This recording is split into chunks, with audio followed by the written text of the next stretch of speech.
नाज़रीन आदाब Avon TV में आप तमाम का खैर मकदम है।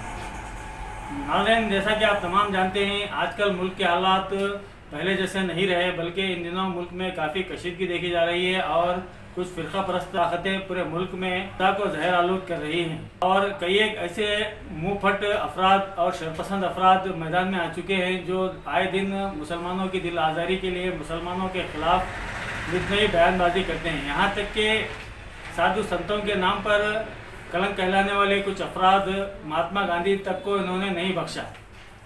मुल्क में इन दिनों अक़लियतों का जीना मुहाल कर दिया गया है। दिन ब दिन हालात मजीद ख़राब से ख़राबतर होते जा रहे हैं। ऐसे में कांग्रेस के अक़लियती सेल के रायचूर जिला सदर जे साजिद समीर ने आज अपने मकान पर अक़लियती तबके के हमायदीन, कायदीन और मौजूदीन का एक अहम इजलास मुनक़िद किया था। ज़ियाफ़त के बाद इस इजलास का आगाज़ हुआ, जिसमें मुख्तलिफ़ अमायदीन शहर ने और मुख्तलिफ़ कायदीन ने अपने अपने ख़यालात का इज़हार किया। खुसूसी तौर पर साबिक़ा ज़िला वक्फ़ ऑफिसर और रोज़नामा आफ्ताब दक्कन के चीफ़ एडिटर सैयद कबूलुल्लाह हुसैनी अफसर ने अपने खिताब के दौरान ये कहा कि मुल्क में इन दिनों हालात काफ़ी ख़राब हो चुके हैं, जिनके बारे में अरशद मदनी ने तक तशवीश का इज़हार किया है। ऐसे में हमें संभल कर कदम आगे बढ़ाना चाहिए। इस मौके पर सीनियर वकील अब्दुल हमीद एडवोकेट ने अपने ख़यालात का इज़हार करते हुए कहा कि सिर्फ मेमोरेंडम देने तक अपने आप को महदूद नहीं रखना चाहिए, बल्कि इससे आगे बढ़कर हमें आज इक़दाम करने की ज़रूरत है। उन्होंने इस सिलसिले में मशवरा दिया कि ऐसे अफराद के ख़िलाफ़ कानूनी चाराजोई की जानी चाहिए और अदालत का दरवाज़ा खटखटाया जाना चाहिए। इस मौके पर प्रोग्राम की वजाहत करते हुए जे साजिद समीर ने कहा कि तमाम लोगों से राय मशवरे के बाद पीर के दिन एक एहतजाज किया जाएगा। इस खामोश एहतजाज के बाद जिला डिप्टी कमिश्नर को एक मेमोरेंडम दिया जाएगा। इन्होंने इसमें तमाम आवाम से शिरकत की अपील की है। साबिक़ा रुकन जिला पंचायत असलम पाशा ने कहा कि रियासती सतह पर कांग्रेस की अक़लियती सेल ने इस तरह के एहतजाज मुनज़्ज़म करने का फैसला किया है। चुनांचे 3 जनवरी यानी पीर के दिन पूरी रियासत भर में एहतजाज किए जाएंगे और मुताल्लिक़ा डिप्टी कमिश्नर को मेमोरेंडम दिए जाएंगे ताकि हुकूमत पर दबाव बनाया जा सके। इस मौके पर सिराज अहमद जाफरी ने भी खिताब करते हुए कहा कि हमें सिर्फ एहतजाज और दीगर इक़दाम से भी बढ़कर हम सबको मुत्तहिद होकर कुछ काम करने की ज़रूरत है। इसी तरह साबिक़ा वफ़द सदर मोहम्मद रसूल नज़ीर अहमद पंजाबी के अलावा साबिक़ा सरकारी ओहदेदारान सैयद अमजद हुसैनी, मोहम्मद नज़ीर आबकारी, कांग्रेस कायद ज़हीर अहमद और दीगर ने भी खिताबात किए। इस अहम इजलास में मोहम्मद फिरोज़ हमराज, सलीम सिद्दीकी, डॉक्टर मज़हर लतीफ़, आदम बेग, मीर अब्दुल रहीम साबिक़ा रुकन बल्दिया, Syed Imamuddin Pasha, Farooq, Rafiq Ahmad Qureshi, Abdul Muqeem, Mehboob Alam, Sheikh Hussain flower merchant, Sheikh Wajid, Zafar advocate, Faiyaz, Ismail Shams Baba, Mohammad Sajid Ali के अलावा कांग्रेस यूथ के सिटी सदर मीर अकमल, शेख फारूक और दीगर भी। या तो फिर अख्तर वासी साहब अपने कालम में जो लिखते हैं कि आप या तो अपने आप को बदलिए या वो जो कानून बनाएंगे उसके साथ जिंदगी गुजारिए। अख्तर वासी ने आज के मुल्क के हालात पर ये बात इतनी ऐसा लगा कि उन्होंने जिगर के खून से लिखा है जुमला। या तो फिर आप सुधर जाइए, उनको आप कमा लीजिए, या नहीं तो वो जो कानून बनाएंगे आप उसके बाद कर लीजिए, जिसमें आपकी पहचान, आपकी सभी चीजें मिटा दी जाएंगी, आपके वजूद का तस्वर खत्म हो जाएगा, आपके दीनी मजहबी इदारे बराए नाम रह जाएंगे। जैसे आज कोशिश की गई है, देखिए आप कितनी मकाराना कोशिश है, मुजराई डिपार्टमेंट को अबालिश किया जा रहा है, हुकूमत के कंट्रोल से निकाल दिया जा रहा है। ये कितनी बड़ी साजिश है। ये कुछ हम लोग जान सकते, रसूल साहब नजीर वगैरह समझ सकते जो औकाफ में काम कर रहे हैं, अकबर भाई जसदार साहब, एक बड़ी साजिश के तहत कर्नाटक वो पहली रियासत है, घुमाई साहब बैठे ताजुब हैरत अंगेज है। वो शख्स चार्ज देने तक ऐसा लगता था कि बिल्कुल मुंह में जबान ही नहीं है, बस चार्ज लेते ही ऐसा लग रहा है कि वो आरएसएस के एजेंडे पे खुलकर जो है अमल कर रहा है। आज जो मेरे मकान में सब सीनियर कांग्रेस कायदीन और रायचूर के ज़िम्मेदार मुसलमान बड़ों को मैं यहाँ पे बुलाया हूँ, वो लोग मेरी दावत पे है, मैं उन सब का शुक्रगुजार हूँ। और आज इस दावत का एहतमाम करने की वजह यह है कि जो यूपी उत्तराखंड में जो हालात हुए हैं मुसलमानों के ताल्लुक से और ईसाइयों के ताल्लुक से, उस ज़माने में पीर के दिन सुबह 11 बजे एक अम्बेडकर सर्कल पे एक मेमोरेंडम जो डीसी को देना है, उसके लिए एहतजाज करना है। इसके लिए मैं सब बड़े लोगों को बुलाया हूँ ताकि राय मशवरा करके किस टाइप हम जो है ना गवर्नमेंट को ये करें। उस जमन में सबको बुलाया और सब लोग मेरी दावत कबूल करके आए। मैं सबका शुक्रिया अदा करता हूँ। ये जो बैठे में ये 3 तारीख को जो कर्नाटक के माइनॉरिटी डिपार्टमेंट, जो कांग्रेस के डिपार्टमेंट है माइनॉरिटी डिपार्टमेंट, वो जो हिंदुस्तान में जो मुसलमानों पे मस्जिदों पे जो हमला हो रहा और जो क्राइस्ट चर्चों पे उनके पादरियों को जो उनके हैं उन पे जो हमला हो रहा है उसके खिलाफ एक प्रोटेस्ट है। वो कर्नाटक जो हमारे माइनॉरिटी सेल के सदर जो जब्बार साहब है उनके अपील पे कर्नाटक में बेंगलुरु में हो रहा है और उसी वक्त कर्नाटक के पूरे डिस्ट्रिक्ट हेडक्वार्टर पे 3 तारीख को सुबह 11 बजे वो प्रोटेस्ट होने जाना है पूरे कर्नाटक में। तो हमारे जो डिस्ट्रिक्ट के सदर है जनाब मेरे बड़े बड़े नौजवान साथी जो इतना अच्छा सोचे, हम 3 तारीख को दावत देने से पहले ताकि ये हमारे रायचूर शहर के मुसलमानों जितने भी जो सीनियर लीडर्स है उनका डायरेक्शन लेंगे, वो लोग क्या चाहते हैं कैसा करना, ये जो सोच की है ना अल्हम्दुलिल्लाह बहुत अच्छी सोच है। शायद ऐसा कभी नहीं हुआ रहेगा। तो जिस दिन सुबह प्रोटेस्ट रहता शाम में फ़ोन आ जाता कि भाई आप प्रोटेस्ट है सीधा अम्बेडकर सर्कल पे आ जाओ या टिप्पू सुल्तान गार्डन में आ जाओ, ऐसा नहीं है। उन्होंने एक अच्छी सोच सोची, उन्होंने ये सोचे कि भाई हमारे भी बुजुर्ग लोग हैं, हमारे भी सीनियर लोग हैं और जो अच्छे ख्यालात अच्छी सोच रखने वाले हमारे शहर में भी है, ताकि हम उनसे डिस्कस करें वो लोग क्या कहना है। अगर उनका कोई, अब जैसे कि हमारे वकील साहब बात करें, आप बात करें, अफसर साहब बात करें, रसूल साहब बात करें, जितने भी लोग बात करें, ये जूनियर्स के लिए आप बोले बहुत अच्छी बात है। ये हमारे में एक स्टेमिना आना चाहिए। आप लोग की बात सुन के हम लोग, आप डायरेक्शन देख सकते हैं, आप डायरेक्टर बन सकते हैं, हम एक्टर बन सकते हैं। जो सीनियर्स है वो डायरेक्टर बन सकते हैं, जो यंगस्टर्स है वो एक्टर बन सकते हैं, क्योंकि वो ग्राउंड में मेहनत कर सकते हैं। इसलिए आज साजिद समीर जो हमारे माइनॉरिटी सेल के डिस्ट्रिक्ट सदर है, वो आप लोगों का एक सोच जो आपकी है वो हम लोगों से बांट लेने के लिए आज इस एक गेट टुगेदर वो करना चाहते हैं। उनके अल्हम्दुलिल्लाह बहुत अच्छा ख्याल था। मैं पार्टी एज ए पार्टी, एक पार्टी का आदमी होते हुए मेरा रिक्वेस्ट ये है, आप लोग 11 बजे 3 तारीख को कैसे प्रोटेस्ट करें और कैसे हमारे कम्युनिटी लोग को जमाएं और क्राइस्ट के जितने भी धर्म के लोग हैं वो लोगों को भी हम इन्वाइट, क्योंकि उनके चर्चों में भी बहुत हमला हो रहा है, वो लोगों के भी हमला हो रहा है, इसलिए वो लोग को भी साथ में लेके। ऐसा नहीं है अब से जो हमारे वकील साहब ने बोला बहुत बिल्कुल सही बोला कि वो हम एक डीसी को मेमोरेंडम दे दिए बस हमारा काम हो गया, ऐसा नहीं है। ये जो फिक्र है ना, ये फिक्र और लंबी होना चाहिए और इसका रिजल्ट आना चाहिए। हम किसी बीजेपी गवर्नमेंट से, बीजेपी लीडर से हम डरते नहीं है। ये हम हिंदुस्तान के लिए बाई चांस नहीं है, हम हिंदुस्तान के बाई चॉइस है, हम हिंदुस्तान के बाई चॉइस है। ये हमारा हिंदुस्तान में सरजमीन पे लाखों लोग मुसलमानों का ये हो गया चुका है, गुम आ चुका है, ये हम किसी से डरने की जरूरत नहीं है। रायचूर के नौजवान जे साजिद समीर साहब ने इसको जो रिस्पॉन्स दिया, मैं बस इतना कहूँगा जे साजिद समीर साहब के ताल्लुक से, आप इस तरीके से जो मीटिंग बुलाए हैं, ये आपकी कोशिश और काविश को एक मैच्योर्ड जहन कहूँगा मैं, बहुत अच्छा, एक मैच्योर्ड जहन की अलामत है ये, और ऐसा होना चाहिए। और मैं आगे भी ऐसा उम्मीद रखता हूँ ऐसे नौजवान लोगों से कि ये मैच्योरिटी को बार बार प्रोजेक्ट किया जाए, प्रूव किया जाए। रही बात, मैं वकील की हैसियत से बहुत से मुकर्रिर ने बहुत सा ख्याल कैसा किया है, मेरे मुद्दे की बातें करता हूँ कि मैं वकील की हैसियत से इतना मशवरा देना चाहता हूँ।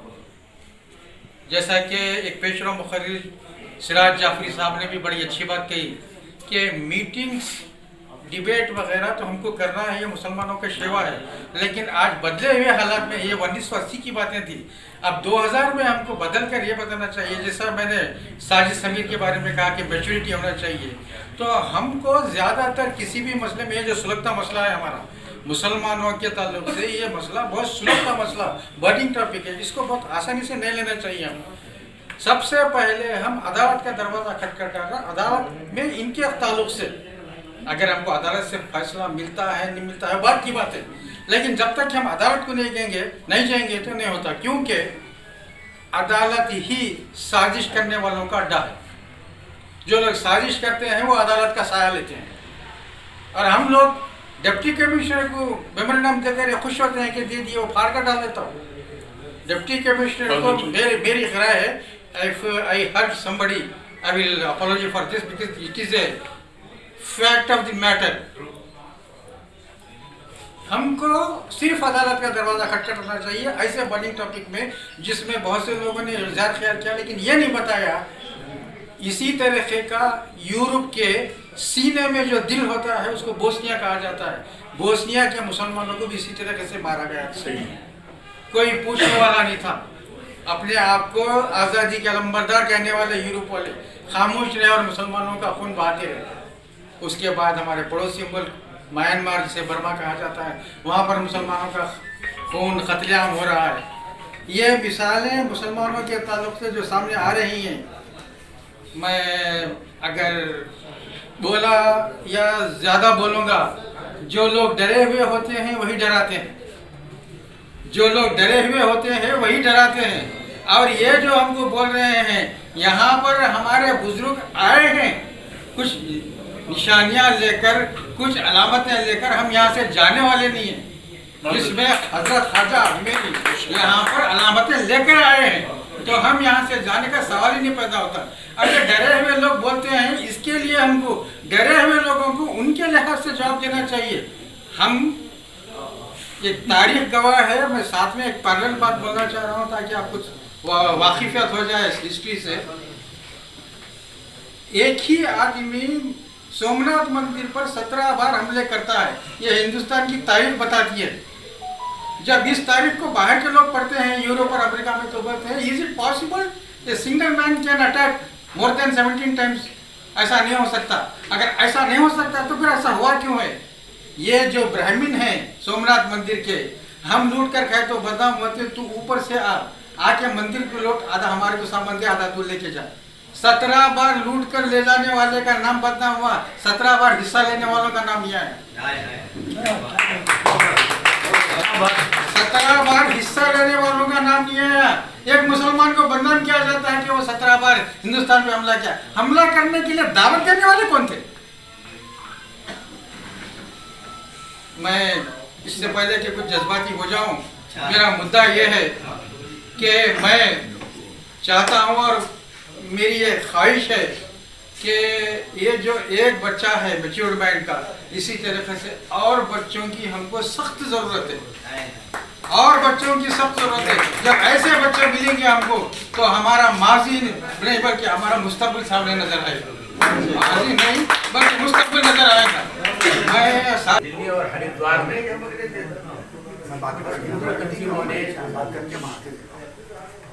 कुछ जलसों का इनकाद किया, जिसमें हिंदुओं की शपथ दिलाई गई, एक हलफनामा दिलाया गया कि सारे मुसलमानों को हिंदुस्तान से निकाल फेंकने के लिए जो लोग आगे आएंगे उनके लिए हम पैसों में इमदाद करेंगे।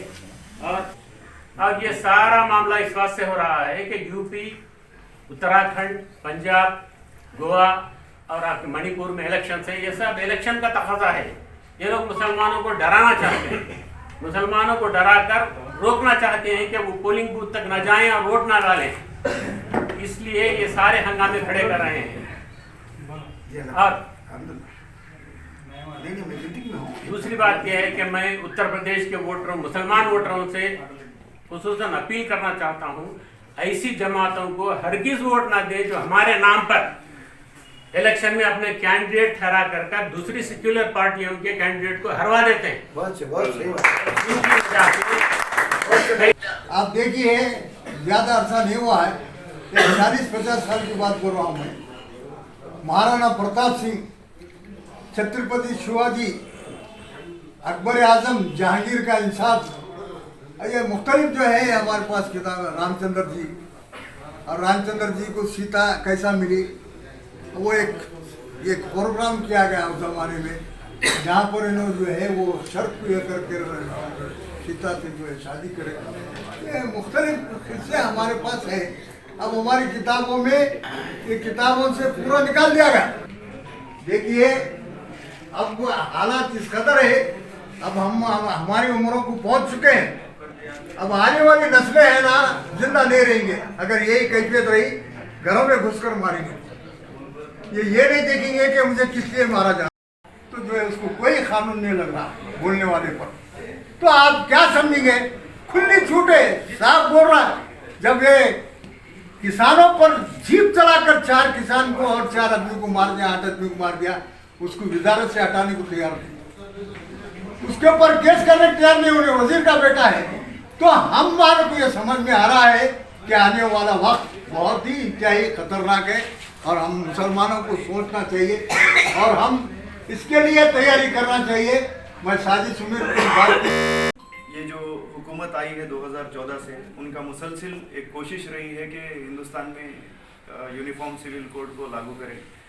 तो यूनिफॉर्म सिविल कोड को एक साथ लागू करने से कई सारे एहतजाज हो सकते हैं, उनको हर्डल हो सकते हैं। इसी लिहाज से जो है इस वक्त की बीजेपी सरकार और फैसिस्ट सरकार जिसे हम कहते हैं, वो धीरे धीरे एक एक छोटा छोटा इंजेक्शन दे रही है। उसके अंदर सबसे ज़्यादा पसमानदगी जो है और सबसे ज़्यादा इफेक्ट एक खुसूसी तबके को हो रहा है, जो कि हमारा तबका है। उसके बाद फिर दलित भी हैं, क्रिश्चियंस भी हैं, सभी लोगों के ऊपर इसका असर पड़ रहा है।